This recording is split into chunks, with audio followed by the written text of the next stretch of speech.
Hello दोस्तों, मेरा नाम हिमांशु गौतम और एक बार फिर से आपका स्वागत है आपके अपने इस यूट्यूब चैनल पर।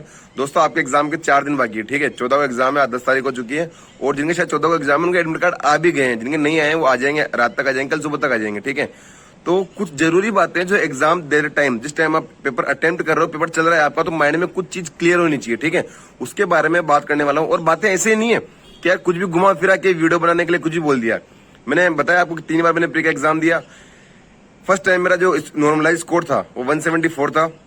अगली बार मेरा स्कोर 198 था, 198 नंबर थे मेरे 2019 वाले सीजीएल में। और जो 2020 वाला था उसमें 185 नंबर थे। हर बार मैंने प्री में अच्छा किया तो कुछ चीजें मेरी क्लियर थी। ठीक है, कि ये तो भैया कंफर्म नहीं करनी, तभी जाकर स्कोर अच्छा हो सकता है। ठीक है, तो उसी के बारे में बात करने वाला हूँ। ऐसी चीजें नहीं है, आप अभी भी उनको देखोगे ना, बस माइंड में रखना इन चीजों को, तो डेफिनेटली आप कई गलतियां करने से बच जाओगे। ठीक है, सबसे पहली चीज है दोस्तों कि भैया एग्जाम में देखो, ईगो साइड में रखे जाना। ठीक है, ईगो का मतलब समझना इस बात को, हमें ईगो रखना था मॉक टेस्ट में। ठीक है, जब हम घर पे बैठ के मॉक दे रहे हैं, लाइव मॉक लगा रहे हैं, प्रीवियस ईयर मॉक लगा रहे हैं, तब ईगो रखो इस चीज का कि यार मैंने एक टाइम एंड वर्क पढ़ लिया, मैंने ज्योमेट्री पढ़ ली, मैंने मेंशनिंग पढ़ लिया, मैंने एरर पढ़ ली है, तो मेरे एरर का क्वेश्चन गलत नहीं होना चाहिए। ठीक है, या कोई क्वेश्चन आ भी गया, चाहे मैं 2 मिनट दूंगा, 3 मिनट दूंगा, मैं तो इस क्वेश्चन को सोल्व करके ही रहूंगा, चाहे कितना टाइम लग जाए मुझे। ठीक है, ये चीज एग्जाम में कभी रखना ही मत किसी भी हालत में। ठीक है, कभी भी नहीं, किसी भी क्वेश्चन को 1 मिनट दिया, 1.5 मिनट दिया, नहीं हो रहा, आगे बढ़ जाओ। ठीक है, ऐसा नहीं कि यार मेरे तो टाइम एंड मेरी मैथ्स बहुत अच्छी है, अगर एक क्वेश्चन छोड़ दूंगा मैं तो मेरे 50 में 50 नहीं आएंगे और दोस्त क्या बोलेंगे, कोई क्या बोलेगा। ठीक है, ऐसा सोचना ही नहीं है, दिमाग में इस चीज को रखना ही मत। आपने 1 मिनट लगाया, 1.5 मिनट लगाया, नहीं बन रहा है क्वेश्चन, छोड़ के आगे बढ़ जाओ। भैया आप इतना टाइम है ही नहीं, पता है 1 घंटे का पेपर है, ये पुराना वाला मेंस नहीं है। ये पुराना वाला मेंस का टाइम है कि 2 घंटे का पेपर है और 2-5 मिनट आगे पीछे कर देंगे, चल जाएगा। ठीक है भैया, 1 घंटे का पेपर है, 1-1 मिनट फिक्स है। ठीक है, तो ईगो को साइड में रखे जाना, कोई क्वेश्चन नहीं आ रहा, कोई बात नहीं, आगे बढ़ो। ठीक है, तो ये भैया अगर हमारा टाइम खराब होता है तो इस एक क्वेश्चन के चक्कर में क्या पता आगे कितने क्वेश्चन छूट जाएंगे हमारे। ठीक है, दूसरी बात दोस्तों, कॉन्फिडेंस रखना, ओवर कॉन्फिडेंस मत रखना। ठीक है, और कॉन्फिडेंस मतलब बताऊं मैं आपको कि मेरा एक फ्रेंड है, ठीक है, जो अभी तो गुजरात में जीएसटी में लग गया 2021 वाले सीजीएल से। जब उसने 19 का सीजीएल दिया था ना, उसकी इंग्लिश शानदार है भाई साहब, इंग्लिश उसकी खतरनाक है। जब उसने पहली बार बिना पढ़े, मतलब बहुत कम तैयारी के साथ सीजीएल दिया था ना, तभी 2018 सीजीएल में उसने 185 स्कोर किया था। ठीक है, इंग्लिश में उसकी इंग्लिश खतरनाक है। पर जब 2019 वाला सीजीएल दिया उसने, तो बहुत कॉन्फिडेंट था भैया कि भैया इंग्लिश में 5-6 मिनट में पूरी कर लूंगा मैं और 40 प्लस 42.5 45 नंबर ले भी आऊंगा। हुआ ऐसा ना कि 5-6 मिनट के, मतलब आखिर के 5-6 मिनट रखे उसने इंग्लिश के लिए, पहले मैथ अटेम्प्ट की उसने, और उस 5-6 मिनट में उससे 15-16 सवाल इंग्लिश के थे, 15-16 क्वेश्चन ही हो पाए। ठीक है, तो इसका नुकसान ये हुआ कि सीधे सीधे ऐसा सब्जेक्ट जो उसको बहुत अच्छे से आता था, शायद वो 50 में से 50 स्कोर करता, उसके 10 क्वेश्चन छूट गए। ठीक है, और 19 का जो बंदा 18 में 185 नंबर लेके आया था इंग्लिश में, उसका 2019 में प्री नहीं निकला।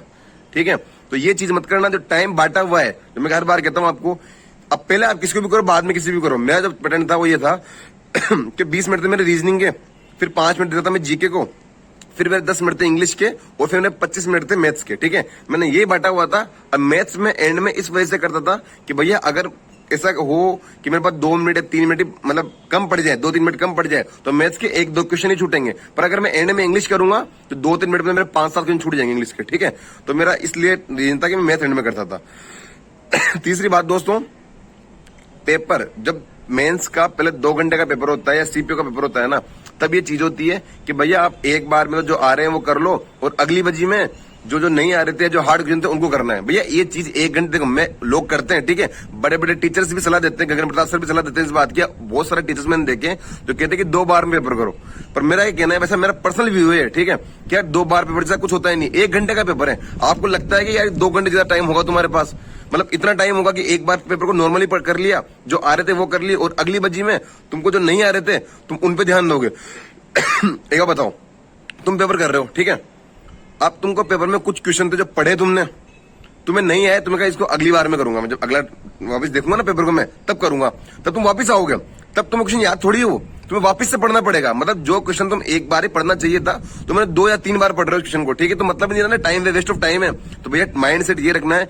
देखो 2022 वाला जो सीजीएल आया था ना, उसका प्री तो ऐसा था कि भैया हाँ ठीक है, एक बार तो आप पूरा पेपर करके और वापस शायद रीजनिंग देख लोगे, इंग्लिश देख लोगे, थोड़ा बहुत टाइम बचता, क्योंकि वो छोटे पेपर थे, इजी पेपर थे। पर 2020 का प्री देखोगे आप, या 2019 का प्री देखोगे आप, तो भैया वो पेपर खतरनाक थे। उनमें आप सोच नहीं सकते कि पेपर पूरा करने के बाद वापस आके जो नहीं किया उन क्वेश्चन को देख ले हम, ठीक है।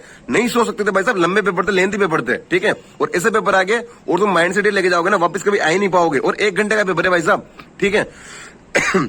तो ये चीज माइंड में हमेशा रखना कि एक बार में पेपर करना है, ठीक है। अब आप जो लोग शुरू से 2 बार में कर रहे हैं वो देख लेना। मेरे हिसाब से मेरी सलाह ये है, एक बार में पेपर करो, क्योंकि एक क्वेश्चन को पढ़ के तुम एक बार में क्वेश्चन पढ़ोगे, फिर तुम्हें लग रहा है कि यार तो आ ही नहीं रहा, इसको अगली पेजी में देखूंगा, तुम दोबारा पढ़ने आओगे, फिर दोबारा क्वेश्चन को पढ़ोगे तुम, ठीक है। तो एक ही क्वेश्चन को 2 या 3 बार 4 बार पढ़ रहे हो, और ऐसे अगर 10-12 क्वेश्चन होंगे ना, तुम्हारा कितना टाइम वेस्ट हो गया सोचो एक बार के लिए, ठीक है। पूरा ट्राई करना है कि एक ही बार में तुमको पूरा पेपर करना है, ठीक है, 2-3 बार का नहीं। और जो मैं टाइम बता रखा है तुमको कि भैया रीजनिंग 20 मिनट में, मैंने अभी पहले एक बार अपने टेलीग्राम ग्रुप पे डाल दिया कि भैया रीजनिंग 20 मिनट में करनी है, जीके 5 मिनट में, इंग्लिश 10 मिनट में। तो खुद स्टूडेंट आके, अरे भैया हमारे तो 12 मिनट में जाती है, हमारे तो 15 मिनट में जाती है, हम तो 16 मिनट में कर लेते हैं, 13 मिनट में कर लेते हैं, मैं तो भैया 10 मिनट में रीजनिंग कर लेता हूँ। एक बताऊं, ऐसे स्टूडेंट जो और कॉन्फिडेंट हो रखे ना, क्या मैं तो 12 मिनट में कर लूंगा, 13 मिनट में कर लूंगा। और फिर जब यही लोग एग्जाम में कर रहे हैं और 18 मिनट, 19 मिनट, 20 मिनट तक रीजनिंग कंप्लीट नहीं हुई, तो ये लोग डिप्रेस हो जाएंगे, ठीक है, डिमोटिवेट हो जाएंगे, यार क्या हो गया, ठीक है। तो माइंड सेट ये लेके चलना है कि भैया 20 मिनट है हमारे पास, ठीक है। 20 मिनट रीजनिंग के लिए है हमारे पास, 15-16 मिनट के सोच के जाना, मतलब 15-16 मिनट में रीजनिंग करनी है, ये सोच के जाना ही मत। हमें हमारी लिमिटेशन पता होनी चाहिए कि भैया 20 मिनट है हमारे पास, 5 मिनट जीके के, 10 मिनट इंग्लिश के, 25 मिनट मैथ्स के। और अगर इजी वे में करोगे ना तो आराम से पेपर होगा, ठीक है। तो ये कुछ इंपॉर्टेंट बात थी जो मुझे लगता है कि शेयर करनी चाहिए, और ये चीज अप्लाई करना भाई साहब, ठीक है। पहली बात तो ये कि ईगो पे लेना नहीं है, कोई चीज नहीं आ रही तो छोड़ दो, कोई समाज में आके पूछने वाला नहीं है। तुम्हारा दोस्त कभी नहीं पूछेगा कि यार मैथ्स में क्वेश्चन क्यों छोड़ देते ना, ठीक है। तुम्हारा अगर सिलेक्शन हो गया, तुम इंस्पेक्टर बन गए, तुम ऑडिटर बन गए, तुम एएसओ बन गए, तो कोई भी आके नहीं पूछने वाला कि यार भैया तुमने एक क्वेश्चन क्यों छोड़ दिया, 2 क्यों छोड़ दिया, ठीक है। दूसरी बात, कॉन्फिडेंस होना चाहिए, और कॉन्फिडेंस नहीं, अरे कर लेंगे तो यार बाद में एंड में कर लेंगे, नहीं। टाइम फिक्स है, चाहे तुम 6 मिनट में इंग्लिश कर लो, 7 मिनट में कर लो, पर माइंड से 10 मिनट का बचाना ही है। 10, क्योंकि हर चीज 50 नंबर की है ना, रीजनिंग 50 की है, जीके 50 की है, इंग्लिश 50 की है, मैथ्स 50 की है, थोड़ी की इंग्लिश 20 नंबर की और मैथ्स 100 नंबर की है, ठीक है। तो ओवरऑल सबको अच्छे से अटेम्प्ट करना है। और आखिरी चीज जो मैंने बताई आपको कि एक बार में पेपर करने का ट्राई करो भाई साहब। एक बार में अगर तुमने पेपर अटेम्प्ट कर लिया ना, तो तुम्हारी बहुत बड़ी जीत है भाई साहब, लिटरली बहुत बड़ी जीत है अगर तुम एक बार में कर रहे हो तो पेपर को। क्योंकि ये सोचना कि 1 घंटे के पेपर में हम 100 क्वेश्चन देख भी लेंगे, मैथ्स भी कर लेंगे, रीजनिंग भी कर लेंगे, इंग्लिश भी कर लेंगे, और वापिस आके जो क्वेश्चन हमें 10-15 छोड़ रखे हैं उनको हम देख भी लेंगे, मतलब नहीं भाई साहब, ठीक है। तो यही मेरा कहना था। गुड लक आप सभी को। बाकी जिनके एडमिट कार्ड आ गए अपनी जगह देख लें, जो हमारी ट्रेन की बुकिंग वगैरह है वो चीज कर लो। मौसम ऐसा हो रखा है ना बारिश का, क्योंकि ट्रेन कैंसिल हो रही है बहुत सारी। आज ही कल में देखो ना, राजस्थान में, हिमाचल में, दिल्ली में कितनी सारी ट्रेन कैंसिल हुई है, ठीक है। तो भैया इस चीज का ध्यान रखो कि टाइम आप पहुंच जाओ, मैं तो कह रहा हूँ 4 दिन पहले पहुंच जाओ। जो तुम्हारे कोई रिलेटिव हो अगर तुम्हारा जो सेंटर है जहाँ पे बहुत ज्यादा दूर है, तो 3-4 दिन पहले ही पहुंच जाओ, कोई बात नहीं, कोई फर्क नहीं पड़ता। उनका एहसान ले लो, कोई बात नहीं, जब जॉब लग जाएगी तो चुका देना उनके एहसान। बाकी अभी पहुंच जाओ एग्जाम सेंटर पे, क्योंकि अगर बारिश यही रही, मौसम ऐसा ही रहा, एग्जाम में वहां एक्सक्यूज कुछ भी नहीं चलता। एग्जाम सेंटर हम सोचेंगे ना कि यार हम कह देंगे सर बारिश हो गई थी, जाम हो गया था, ये हो गया था, वो हो गया था, नदी आ गई थी, ठीक है। ये एक्सक्यूज वहां नहीं चलते। वहां ये है कि आप एब्सेंट हो तो एब्सेंट ही हो, ठीक है। इसलिए मेरा कहना है कि अगर आप पहले पहुंच जाओ, जरूरी क्या 1 दिन पहले पहुंचे, हम 2 दिन पहले पहुंचे, क्या फर्क पड़ रहा है। जिसका हम 1 दिन का एहसान ले रहे हैं, 2 दिन का ले लेंगे एहसान, क्या फर्क पड़ रहा है, चुकाएंगे जॉब के बाद, ठीक है। तो गुड लक आप सभी को, अच्छे से तैयारी करो और गुड लक।